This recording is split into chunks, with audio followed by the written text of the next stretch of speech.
تلاوت کرنا آیت میں ارشاد فرما رہے ہیں یا ایھا الذین آمنوا آمنوا باللہ ورسولہ کہ اے ایمان والو ایمان لے آؤ اللہ اور اس کے رسول پر۔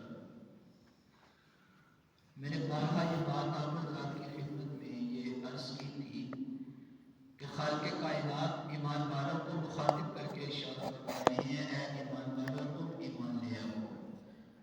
حالانکہ فرمانا یہ چاہیے تھا یا ایھا الذین آمنوا اشرکوا اے ایمان اے مشرکو ایمان لے آؤ۔ یا ایھا الذین نافقوا آمنوا اے منافقو ایمان لے آؤ۔ یا ایھا الذین کفروا آمنوا اے کافرو ایمان لے آؤ۔ حالانکہ حکم ان کو بھی دیا گیا ہے، مگر خالق کائنات نے بارہا متعدد بار قرآن پاک کے اندر ایمان والوں کو ہی مخاطب کروایا کہ اے ایمان والو ایمان لے آؤ۔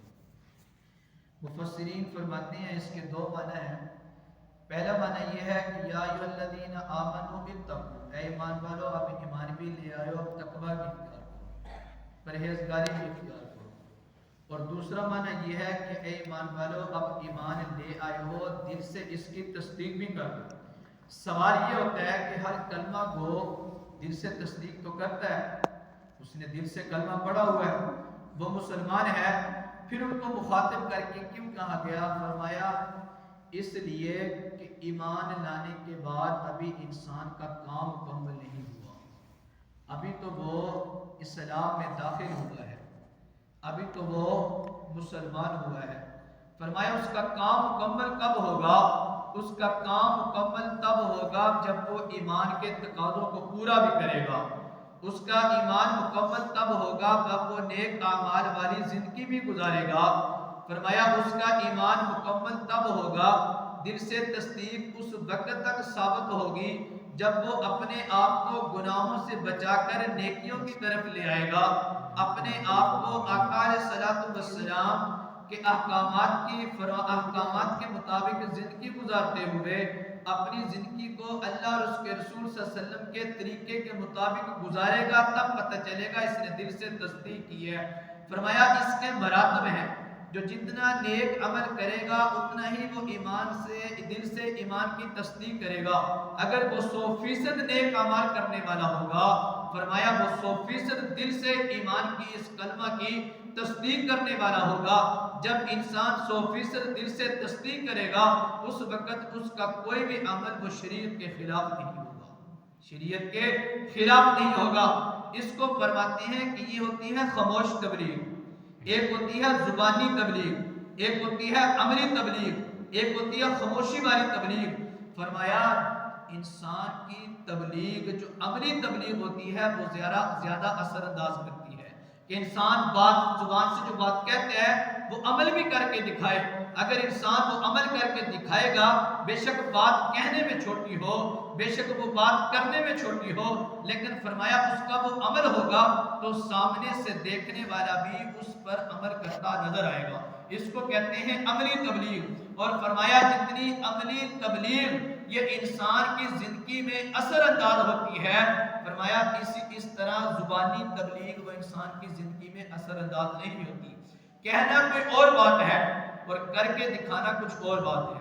کہنے کو تو انسان کے پاس بہت کچھ ہے، علم کے انبار لگا دیتا ہے، علم کے ڈھیر لگا دیتا ہے، معلومات کا اس کے پاس ایک بہت بڑا وسیع ذخیرہ موجود ہے، لیکن فرمایا اس معلومات کا کیا کرنا، اس علم کا کیا کرنا، اس علم کے ڈھیر کا کیا کرنا، اس علم کے خزانے کا کیا کرنا کہ انسان کا اس پر عمل بھی نہ ہو، انسان کا اس پر عمل بھی نہ ہو۔ یہ بات میں نے ایسے نہیں کہہ دی، اس پر میں آپ کو ایک حدیث شریف سے دلیل دیتا ہوں۔ دنیا کے اندر ایک ایسا ملک موجود ہے کہ اس ملک کے رہنے والے باشندے صرف 2 صحابہ اکرام رضی اللہ تعالی عنہ کے کاروبار کو دیکھ کر مسلمان ہو جاتے ہیں، کاروبار کو دیکھ کر مسلمان ہو جاتے ہیں۔ انڈونیشیا کے اندر 2 صحابہ اکرام کی تشکیل ہوئی تبلیغ کے سلسلہ میں، وہ آئے، اب ظاہری بات ہے انہوں نے تبلیغ بھی کرنی تھی، تبلیغ کے ساتھ ساتھ انہوں نے رہنا بھی تھا، تو انہوں نے سوچا کہ ہم نے تبلیغ تو کرنی ہے، ساتھ ہم تجارتی کام بھی شروع کر لیتے ہیں۔ تو انڈونیشیا کے اندر 2 صحابہ کرام رضی اللہ تعالی عنہم اجمعین نے کاروبار شروع کیا۔ اب 5 وقت میں کاروبار کو بند بھی کرتے، جمعہ کی چھٹی بھی کرتے، 5 دن میں 5 وقت میں کاروبار بند بھی کرتے اور جمعہ کی چھٹی بھی کرتے، اس کے باوجود لوگوں کا رش ان کی دکان کے سامنے، ان کے کاروبار کے سامنے ہر وقت رہتا تھا، ہر وقت رہتا تھا، حتیٰ کہ کاروبار جس دوران نماز بند ہوتا پھر بھی لوگوں کی قطاریں لگی ہوتی، پھر بھی لوگوں کی لائنیں لگی ہوتی، پھر بھی لوگ قطاروں میں کھڑا ہو کر انتظار کرتے کہ جب یہ کاروبار کھلے گا ہم اپنی ضروریات کی اشیاء یہاں سے خریدیں گے۔ جب طبیعتیں منحوس ہوئی، جب لوگوں کی آمد و رفت بڑھی، جب محبتیں بڑھی، تو ان میں سے کسی ایک نے حضرات صحابہ کرام سے سوال کیا کہ آپ کو یہ کاروبار کا طریقہ کس نے سکھایا ہے؟ آپ کو یہ کاروبار کا طریقہ کس نے سکھایا ہے کہ آپ کے ہاتھ میں بڑی صفائی ہے، آپ کے معاملات میں بڑی صفائی ہے، آپ کے کاروبار میں بڑی صفائی ہے، آپ مال کو تھوڑا لیتے ہیں، آپ درہم یا دینار کو تھوڑے لیتے ہیں، سستے داموں میں اتنی اعلیٰ کوالٹی کی اشیاء فروخت کرتے ہیں، آپ کو یہ دیانتداری کے اصول بتائے کس نے ہیں؟ یہ ہوتی ہے تبلیغ کہ لوگ خود پوچھیں کہ آپ کس کا کلمہ پڑھتے ہو، لوگ خود پوچھیں آپ کس کی زندگی پر عمل کرتے ہو، لوگ خود پوچھیں کہ آپ کی تربیت کس نے کی ہے، لوگ خود پوچھیں آپ کی سیرت اتنی اچھی بنائی کس نے ہے، لوگ خود پوچھیں آپ کے اندر امانت کیسے آئی، لوگ خود پوچھیں آپ کے اندر دیانت کیسے آئی، لوگ خود پوچھیں آپ کے اخلاق اتنے اعلیٰ کیوں ہیں، لوگ خود پوچھیں آپ کی گفتگو اتنی اچھی کیوں ہے، لوگ خود پوچھیں آپ معاملات میں صاف کیوں ہیں، لوگ خود پوچھیں آپ قرض قرض لیتے ہیں تو واپس بھی دیتے ہیں، یا لوگوں کو قرض دیتے ہیں تو واپسی کی گنجائش بھی پیدا کرتے ہیں، آپ کو یہ صداقت سکھائی کس نے؟ لوگ خود پوچھیں۔ یہ ہوتی ہے تبلیغ۔ آپ کو یہ دیانتداری کے اصول کس نے بتائے ہیں؟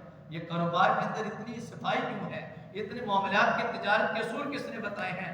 تو حضرات صحابہ کرام رضی اللہ عنہ نے فرمایا کہ ہمارے ایک آقا ہے، ہمارے ایک آقا ہیں جن کو امام الانبیاء صلی اللہ علیہ وسلم کہتے ہیں، ہمیں یہ معاملات کے اصول انہوں نے بتائے، ہمیں کاروبار کے اصول انہوں نے بتائے ہیں، تجارت کے اصول انہوں نے بتائے ہیں۔ اس نے کہا اچھا آپ اتنے معاملات کے اندر صاف ہیں، اتنی امانت داری اور دیانتداری کے اندر صاف ہیں، ہم سب کو کلمہ پڑھا دیجیے، ہم سب کو کلمہ پڑھا دیجیے۔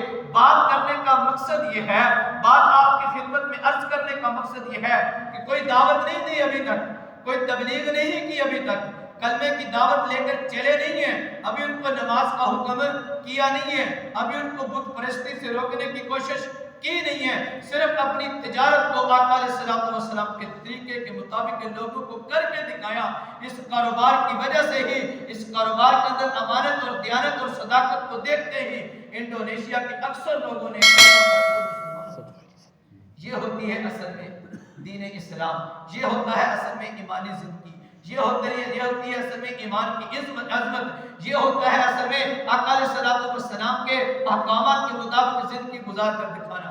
آج ایک لمحہ فکری ہے، ذرا سوچئے تو صحیح، کلمہ تو ہم نے بھی پڑھا ہے، قرآن تو ہمارے پاس بھی موجود ہے، دین اسلام کے بعینہ من و ان ایک رائی کے دانے کے برابر بھی فرق نہیں ہے۔ جو صحابہ کرام کے پاس قرآن تھا وہی قرآن پاک تابعین کے پاس آیا، وہی قرآن پاک تبع تابعین کے پاس آیا، وہی قرآن پاک اولیاء اللہ کے پاس آیا۔ آج ہمارے پاس ہماری مساجد میں، ہمارے خانقاہوں میں، ہمارے مدارس میں، ہمارے آفس میں، ہمارے دفاتر میں، ہمارے گھروں کے اندر وہی قرآن پاک موجود ہے، لیکن سوچنا یہ ہے کیا ہمارے طریقے قرآن پاک کے مطابق ہیں؟ کیا ہماری زندگی آقا علیہ السلام کے طریقے کے مطابق ہے؟ کیا ہماری زندگی دین اسلام کے طریقے کے مطابق ہے؟ کیا ہماری زندگی اللہ کے نبی علیہ السلام کے حکم کے مطابق گزر رہی ہے؟ ہم نے سوچنا یہ ہے کہ ہم مسلمان ہیں، کیا ہماری آنکھیں مسلمان ہیں؟ اگر حقیقی معنی میں ہماری آنکھیں مسلمان ہیں تو پھر فرمایا کسی غیر محرم کی طرف نہیں اٹھے گی۔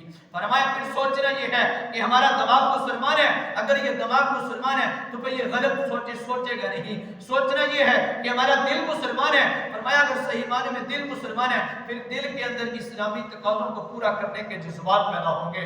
فرمایا دیکھنا یہ ہے ہمارے جسم کے سارے اعضاء یہ مسلمان ہیں، اگر ہیں تو ٹھیک ہے، اگر نہیں ہے تو پھر فرمایا کہ مسلمانی کس چیز کا نام ہے؟ خرد نے کہہ بھی دیا لا الہ الا اللہ تو کیا حاصل، خرد نے کہہ بھی دیا لا الہ الا اللہ تو کیا حاصل، دل و نگاہ مسلمان نہیں تو دل و نگاہ مسلمان نہیں تو کچھ بھی نہیں. میں